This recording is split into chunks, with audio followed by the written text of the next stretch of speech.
And then to, I guess, to Representative Baker, the policy changes are, I think generally workable and can be cleaned up a little bit as we move forward, but the right of first refusal, I think, remains a serious obstacle, and I think it puts the smaller rural telecoms at a disadvantage in terms of there being no set commitment from the area incumbents to have to follow through on a particular project. So that'd be my main concern as we look at the specific language.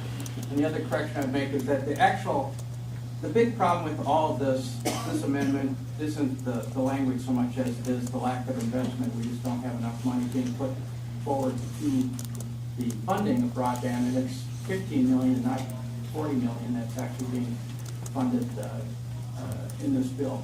So that's the problem. We can't deal with economic development and border-to-border broadband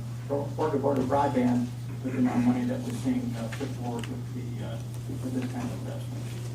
Thank you, Mr. Chair. Representative Baker. Thank you, Mr. Chair. Representative Baker, with regards to the comments about economic development, circling back to previous comments, what is the intent? What is your intent with this language in terms of economic development? What do you see as how these dollars can be used that way? Representative Baker.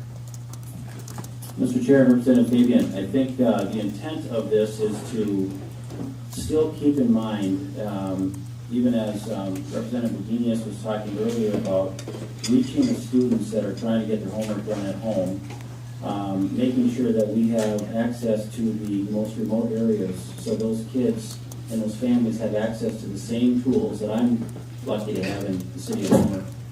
But I think it's to make sure that the priority still is the unserved, which is the focus there. But if families can't get that service that they think they need, I'm afraid rural Minnesota will lose more workers in greater Minnesota, and they'll move to areas that have better broadband, and it may not be in my county, it might be closer to the metro.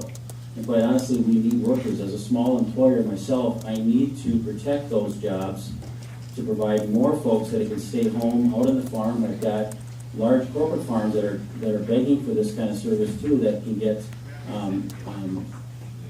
excellent broadband, but we can't do it unless we start focusing on the areas where there's no service. And so for me, economic development also means that component that the Office of Broadband can look into with just a stronger private dollar match that will allow providers to see the need. The service is already there, so it's maybe not quite as large of a build-out as it would be to try to run a virgin fiber out to an area that has not seen one before. So I guess, Representative, that would be my answer to why I think this really promotes the economic development, is to keep people there without having we lose them as well. So.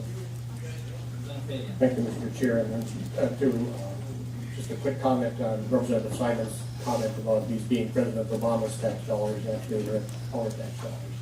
But I know he pays taxes too. Yeah. So anyway.